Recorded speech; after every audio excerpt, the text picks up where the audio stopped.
Salam sehat Bapak Ibu, Shalom. Kita bersyukur kembali bertemu dalam Renungan Harian Toraya edisi Selasa 16 Maret 2021.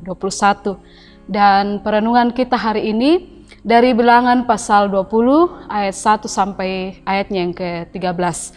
Untuk membaca firman Tuhan, mari kita minta pertolongan dalam doa, kita berdoa.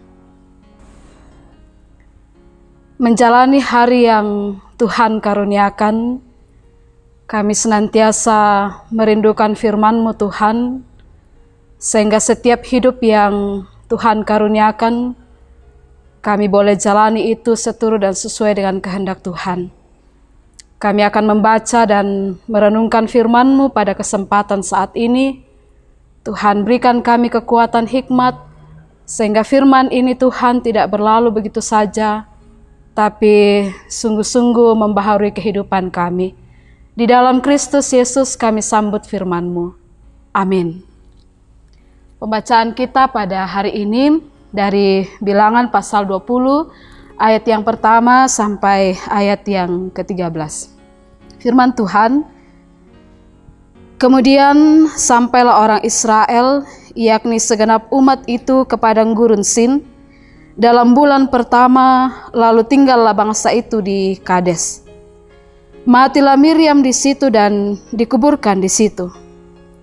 Pada suatu kali ketika tidak ada air bagi umat itu, berkumpullah mereka mengerumuni Musa dan Harun, dan bertengkarlah bangsa itu dengan Musa, katanya, sekiranya kami mati binasa pada waktu saudara-saudara kami mati binasa di hadapan Tuhan, mengapa kamu membawa jemaat Tuhan ke padang gurun ini, supaya kami dan ternak kami mati di situ? Mengapa kamu memimpin kami keluar dari Mesir untuk membawa kami ke tempat celaka ini, yang bukan tempat menabur, tanpa pohon ara, anggur dan delima, bahkan air minum pun tidak ada?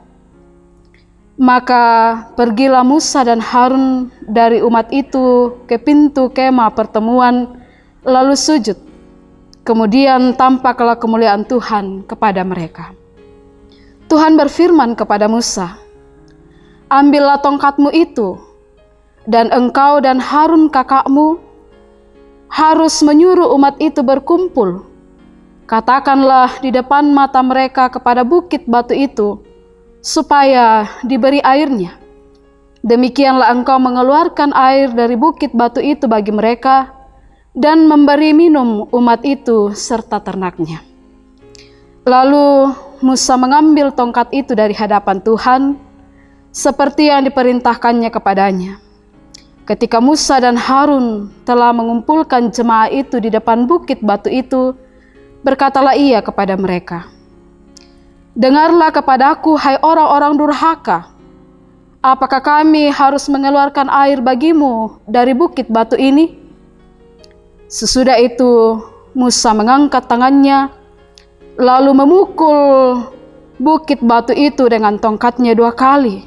Maka keluarlah banyak air, sehingga umat itu dan ternak mereka dapat minum. Tetapi Tuhan berfirman kepada Musa dan Harun, karena kamu tidak percaya kepadaku dan tidak menghormati kekudusanku di depan mata orang Israel, itulah sebabnya kamu tidak akan membawa jemaah ini masuk ke negeri yang akan kuberikan kepadamu. Itulah mata air Meriba, tempat orang Israel bertengkar dengan Tuhan, dan ia menunjukkan kekudusannya di antara mereka. Amin. Demikian firman Tuhan, kita berbahagia untuk setiap kesempatan yang Tuhan berikan membaca dan merenungkan firman Tuhan. Tak dapat ditawar, tanglah ditawaimo, menjadi perenungan kita dalam renungan harian pada saat ini. Bapak Ibu Saudara yang kekasih di dalam Tuhan, beberapa lapak di pasar tradisional menjual barang dagangan dengan harga yang masih bisa ditawar. Namun ada pula toko-toko tertentu memasang tulisan no bargaining, artinya tidak boleh menawar. umat pilihan Allah pun kita sedang diajar tentang no bargaining atas kekudusan Allah yang sempurna.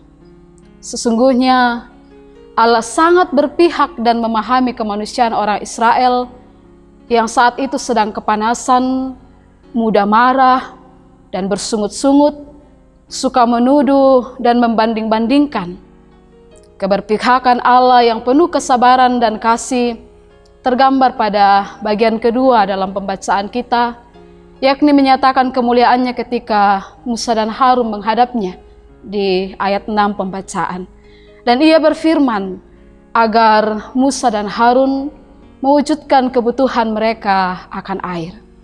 Sejauh ini seolah-olah tidak ada yang salah dengan proses pemenuhan kebutuhan air tersebut. Namun ada sebuah kalimat, apakah kami harus mengeluarkan air bagimu dari bukit batu ini? Di ayat yang ke-10. Dan memukul bukit batu 2 kali. Hal itulah yang menjadi batu sandungan bagi Musa untuk masuk ke negeri perjanjian Allah. Allah menyatakan kekudusannya, dan kekudusan seperti apa yang dimaksudkannya jelas bagi orang Israel dan terkhusus Musa. Kisah sejarah bangsa pilihan Allah ini sangat menolong kita mengenal siapa pribadi Allah yang kita sembah.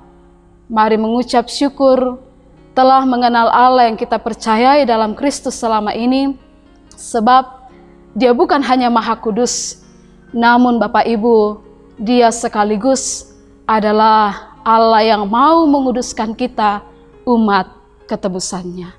Amin. Mari menutup renungan hari ini, kita berdoa. Kami bersyukur ya Tuhan untuk firman kebenaran-Mu yang boleh kami renungkan pada saat ini.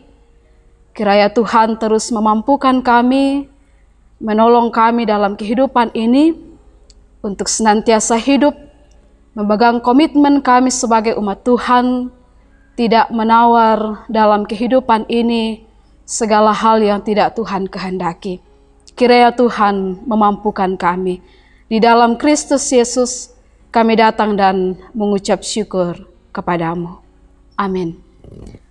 Bapak Ibu, selamat melanjutkan kehidupan ini. Selamat senantiasa hidup taat di hadapan Tuhan tanpa tawar-menawar. Tuhan memberkati. Amin.